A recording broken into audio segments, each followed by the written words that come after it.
جو لوگ دبلے پتلے ہوں اور موٹا ہونا چاہتے ہو تو وہ صبح کے وقت دودھ میں روٹی ڈبو کر کھایا کریں۔ چند دنوں میں موٹے ہو جائیں گے۔ اگر ٹھیک پانی کا ذائقہ بھی آپ کو کڑوا لگے تو یہ جادو ہونے کی نشانی ہے۔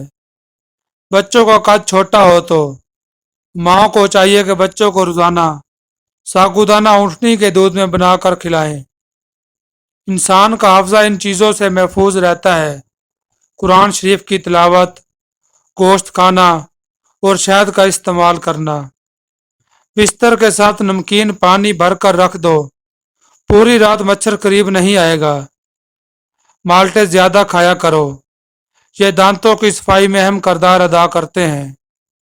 اگر بچہ پیدا ہو اور اس کا رنگ کالا ہو تو اس کو گائے کا دودھ پلاؤ، رنگ سفید ہو جائے گا۔ چہرے کا رنگ خراب ہونے لگے تو لیموں کا عرق لگا کر سو جاؤ، چند دنوں میں چہرہ سفید اور چمکدار ہو جائے گا۔ رات کو 2 تسبیح سورت اخلاص کی پڑھ کر سویا کرو، اس سے رزق کی تنگی نہیں آتی۔ دہی دماغ کے لیے نہایت مفید چیز ہے، سوچنے اور سمجھنے کی صلاحیت میں اضافہ ہوتا ہے۔ دودھ کی نسبت دہی جلدی ہضم ہوتی ہے، قبض اور بد ہضمی میں نہایت مفید ہے۔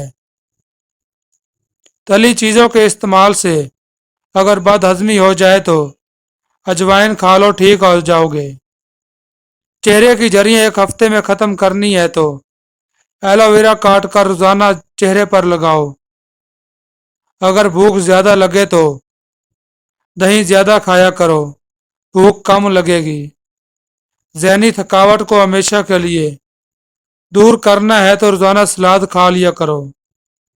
جو عورتیں ہفتے میں موٹاپا کم کرنا چاہتی ہیں تو وہ روزانہ املی کا شربت پی لیا کریں۔